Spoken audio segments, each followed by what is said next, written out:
Ces vidéos ont choqué plus d'un Camerounais et enchanté d'autres. Elle a montré son sang calisson à toute la République. Fiangang, comme elle se fait appeler, voulait imposer la pornographie comme option de la vie sociale après l'obtention du baccalauréat en série IH, si l'on croit les déclarations de sa mère lors de son passage sur les antennes de Vision 4 à l'émission A1.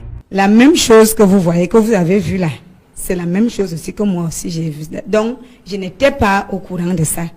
Quand c'est arrivé, c'est mon frère qui m'appelle pour me dire que, est-ce que tu vois même les nuits de la... Maintes fois, je lui ai demandé, ma fille, quand tu fais ça, tu as manque de quoi manger? Qu'est-ce qui te motive à faire ça?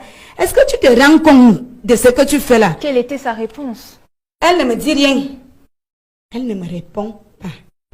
Cette fille de famille modeste, vivant au quartier Sam, était dans une lancée de perversité encouragée par certains sur Internet.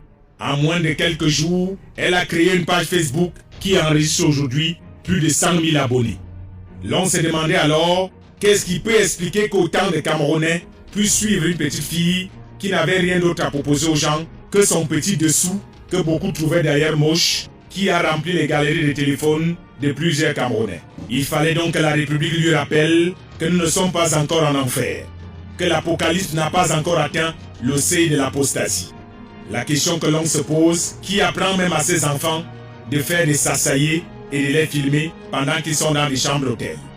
Mademoiselle Atangana Christelle menaçait de poursuivre ses exhibitions sur la toile. D'ailleurs, elle envoyait systématiquement balader tous ceux qui essayaient de lui dire qu'elle était en train de déraper complètement. Que je fais semblant. Pourtant, moi-même, j'ai publié mes vidéos. Waouh! Je savais pas. De toute façon, je suis habituée à ça. Maintenant, je m'en fiche complètement que vous m'insultez, que vous me critiquiez. Je m'en fous. Donc, moi, je poste mes photos ou alors mes vidéos. Quand je poste un truc, je m'en fous de ce que vous allez dire après.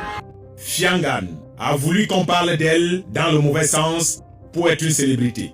Mais nous lui disons qu'elle ne sera jamais une célébrité si elle emprunte un chemin aussi sombre que celui de montrer son sexe à toute la République. Ceux qui diront que parler d'elle, c'est déjà lui rendre service, nous sommes dans notre rôle en tant que médias de participer à l'éducation de masse.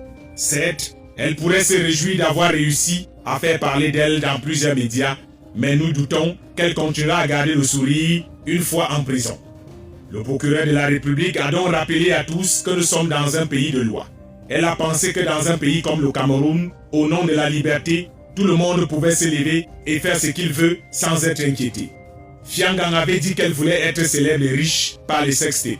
Cela aurait encouragé plusieurs de nos filles et petites sœurs à croire qu'il suffit de filmer sa nudité pour être riche et célèbre.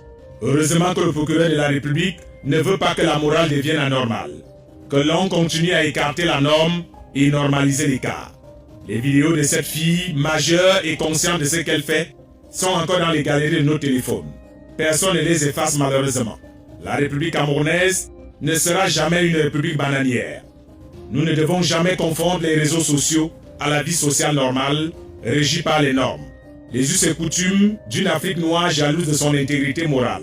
Le sexe est une affaire intime, censée demeurer dans les chambres sans jamais faire l'objet de diffusion publique. Ceux qui s'indignent aujourd'hui de sa mise en détention ne sont visiblement pas des exemples.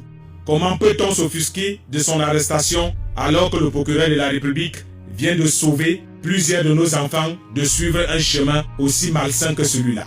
Il fallait donc envoyer un signal fort à tous ceux qui s'imaginaient dans leur tête qu'on pouvait se faire de l'argent en montrant son sexe. Certainement, lorsque Fiangang sortira de prison, elle n'aura jamais envie de recommencer et cela servira d'exemple à beaucoup d'autres d'éviter d'être des enfants d'une république qui veulent vivre dans la débauche.